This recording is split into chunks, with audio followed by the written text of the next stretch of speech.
huh? Wait, are you saying we can't be friends anymore? I thought we were best friends. Did you see that? Beatrice ran off without looking back. Oh, we go adventuring in other nations for a bit, and one of Mondstadt's best friendship stories is already over? So, is this what you meant by unusual, Catherine? This is just one example. Beatrice has been feeling down for days. But that's not all. Oh, it's the honorary knight in Paimon. Is something wrong? You don't look so good. I know a knight should be stronger than this, but I haven't been feeling right lately. I just can't focus. I started sleepwalking out of nowhere. Sometimes I'd even wake up in the middle of the night standing in a random location outside. You should see a doctor. I did, but all the tests came back normal. The doctor said I'm fine. Yeah, I even consulted Miss Barbara at the church, but her conclusion was the same. In any case, she was kind enough to pray to Lord Barbados for me to get better. Is it because I saw something I wasn't meant to see? Sorry, this is for me to figure out. It is Windbloom after all. Anyway, I have patrol to finish. Until next time, you two.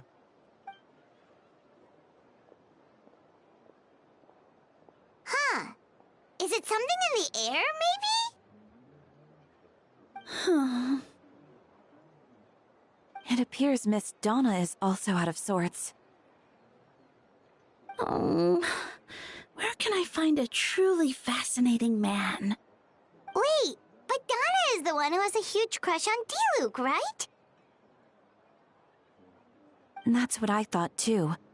But she seems to have changed her mind. Is that Captain Kaya? Huh. Now that I look at him, he's exactly my type. How come I never felt this way before?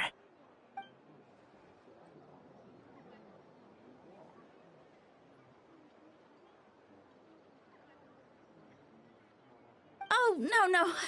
Of course not. I'm sorry, Captain. Just pretend I didn't say anything. And, have a happy Windbloom.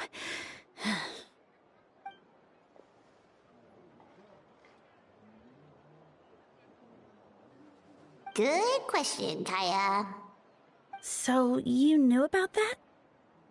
Well, Master Diluc came into the city not too long ago, but when I saw him, it was like the butterflies just weren't there anymore. If I had to compare it to something, it would be like waking up and realizing you're married to a man you don't love. But then I saw you, and it wasn't that something was different about you. I can't really explain it. It was just a feeling.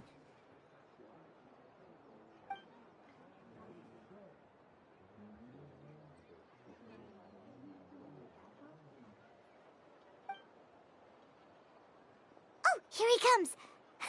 Well, surprised to see us?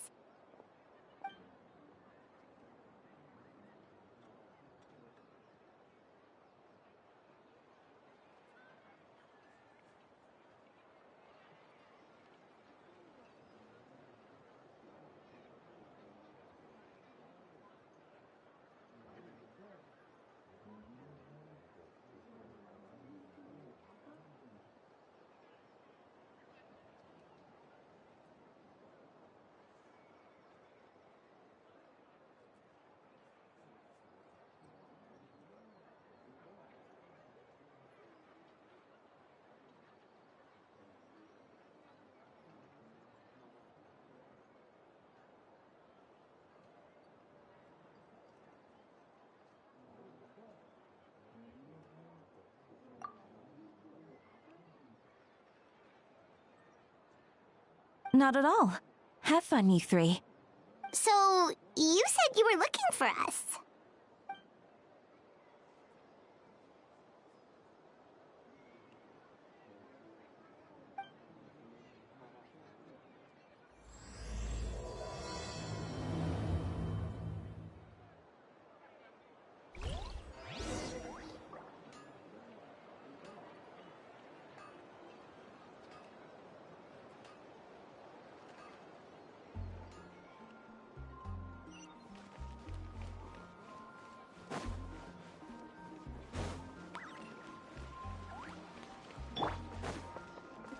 The wind knows me.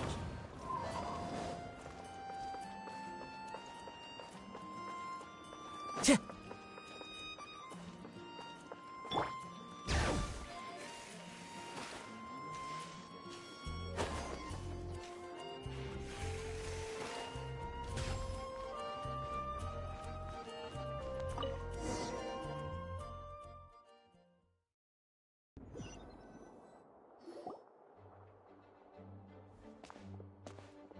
Ah, Kaya, you found them.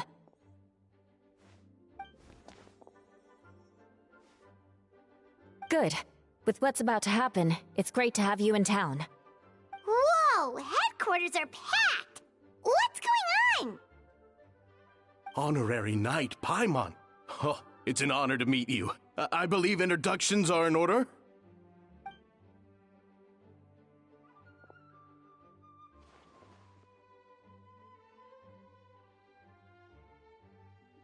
Oh, you're all captains?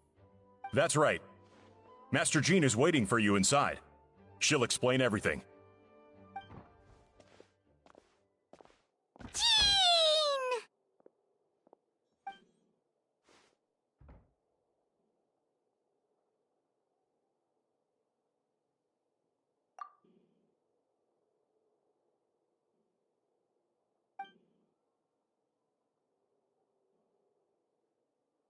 A trial?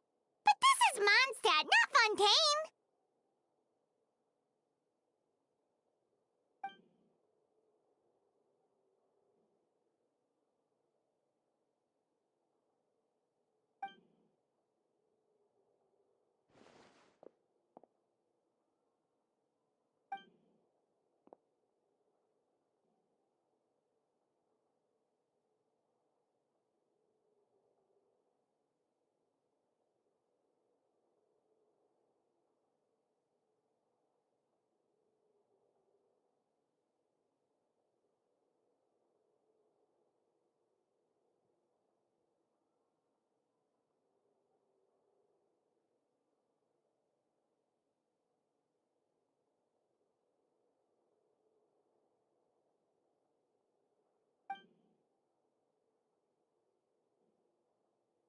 Which means it's a serious one. So, do you need our help?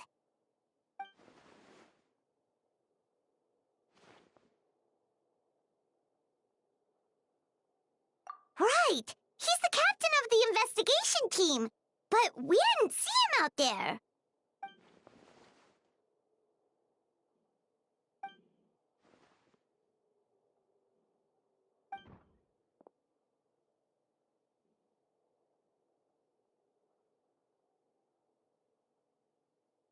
Albedo is the one on trial? What did he do?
face.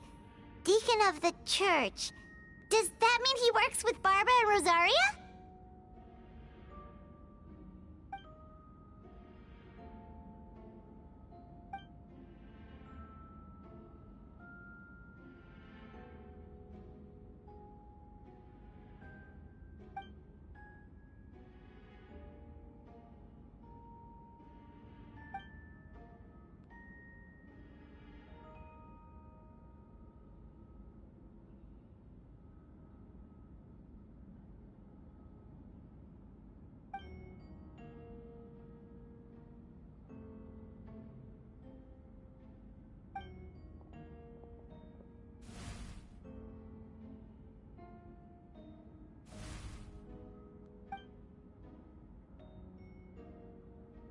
Ready to proceed.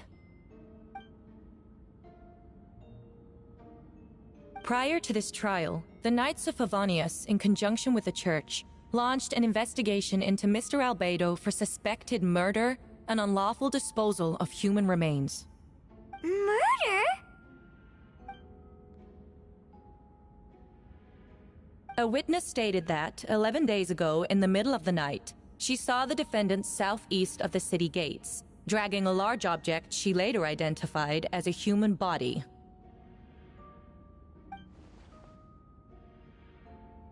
No. There's no way!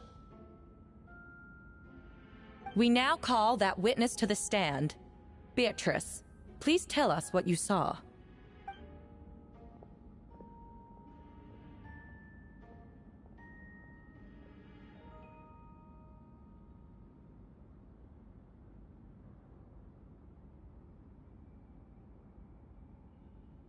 Well, I was out late that night on business.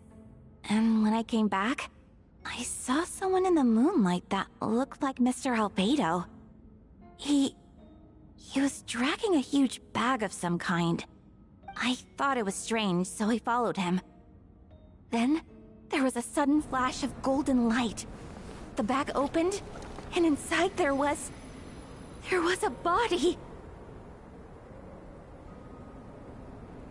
Mr. Albedo's vision allows him to manipulate the ground with ease. So he buried it, and then removed any traces on the ground.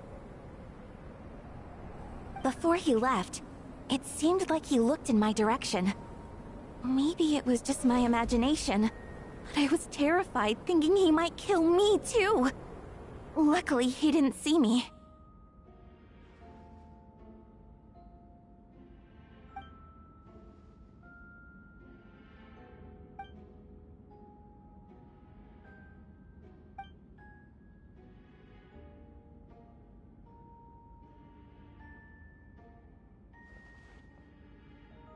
Can anyone attest to the fact that the defendant was working in his office that night?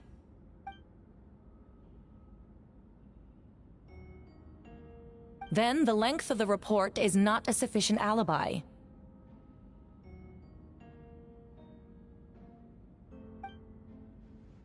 This isn't looking good.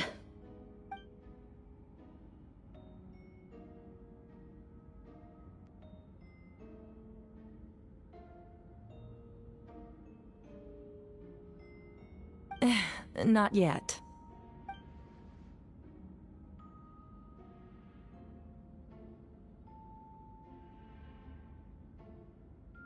I know what I saw. I'm telling the truth, Miss Hertha, I swear. Also, didn't you say that speaking out would help protect the people of Mondstadt? Otherwise, I'd never put myself out here like this. You're doing the right thing. Besides, the investigation wasn't fruitless. A single man's shoe and a torn piece of fabric were found in the bushes near the crime scene. The same location the witness described. If no crime occurred, then is all this just a coincidence?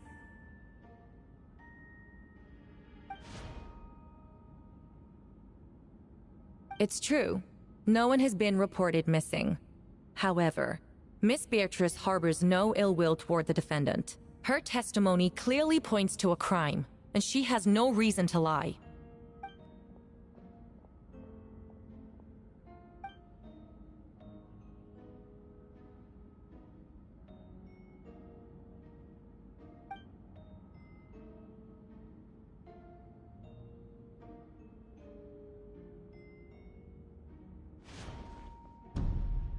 The defendant raises an important point. Motive. Yet, I must be frank, not all murders are premeditated. Spontaneous conflict can also have unforeseen consequences. Nevertheless, I don't intend to prosecute this case on circumstantial evidence alone. Which brings me to the second charge against Mr. Albedo. Second charge?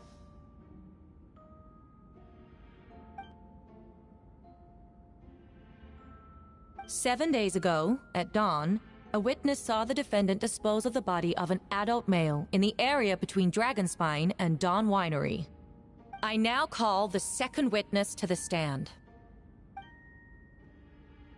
Wait, that's...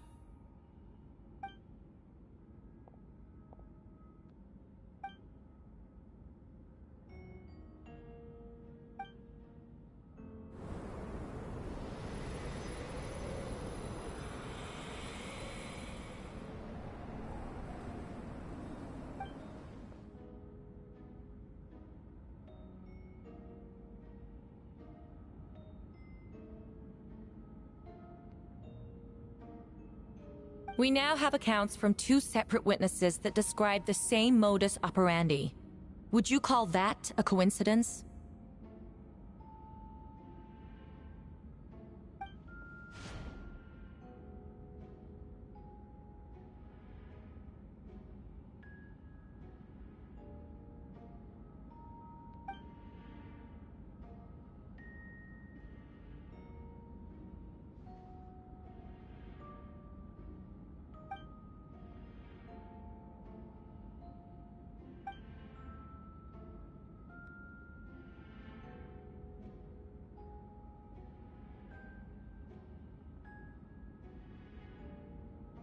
Before you suggest a lack of evidence, Mr. Kaya, you should know.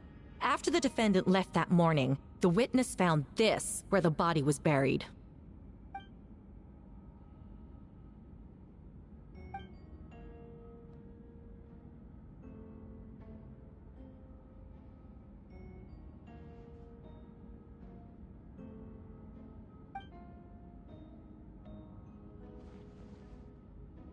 These remains suggest an accelerated rate of decomposition.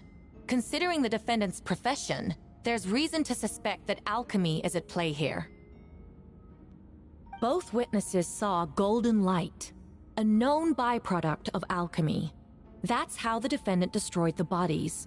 The light also explains how the witnesses were able to get a clear view of the events in the dark.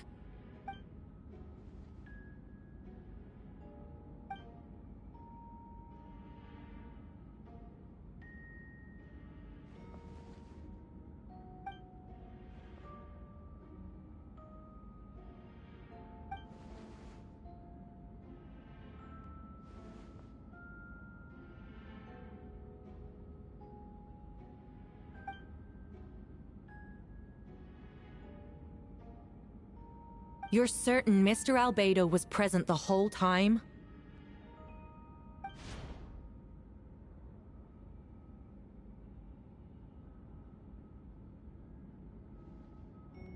Nevertheless, the other witnesses have no reason to lie. Tell me, Miss Sucrose, that meeting in the library, were you awake the whole time? Sounds like a considerable duration to go without sleep. I do hope you can be truthful with us. It concerns the safety of countless Mondstadt citizens. A crime like this cannot go unpunished.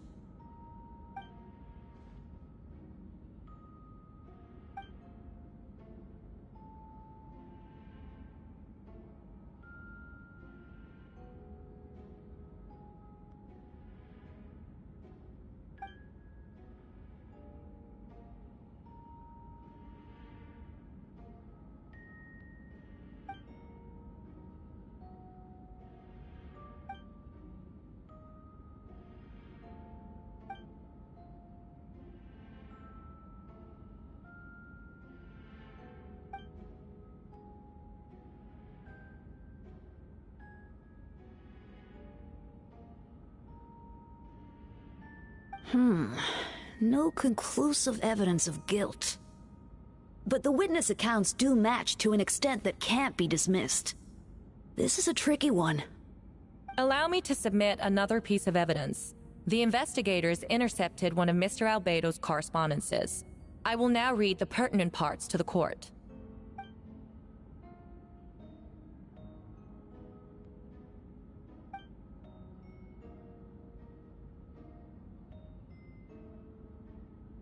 I have never abandoned the subject of human research. In fact, delving deeper into Dragonspine has led me to realize that the concept of life could be further expanded and transformed into that of birth. The mystery of human birth is often linked to death. As such, death is the most suitable material for the creation of new life. To that end, we must engage in a process of putrefaction and refinement.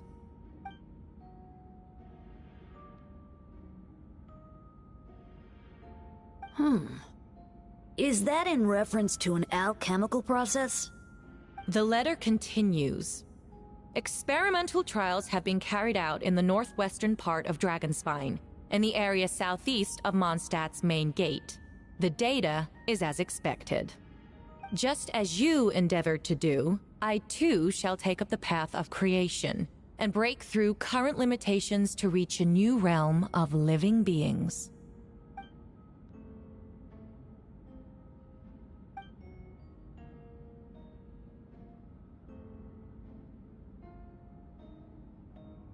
Correct.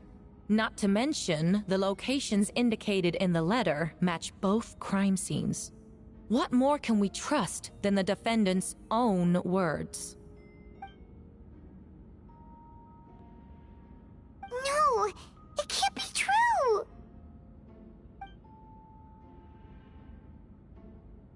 A guilty verdict cannot be delivered without sufficient evidence. In order to protect all parties involved, that is what our principles demand. My original assessment was that we lacked said evidence. But now, it seems the only remaining questions are the identities of the victims, and the specific alchemical process used in this case.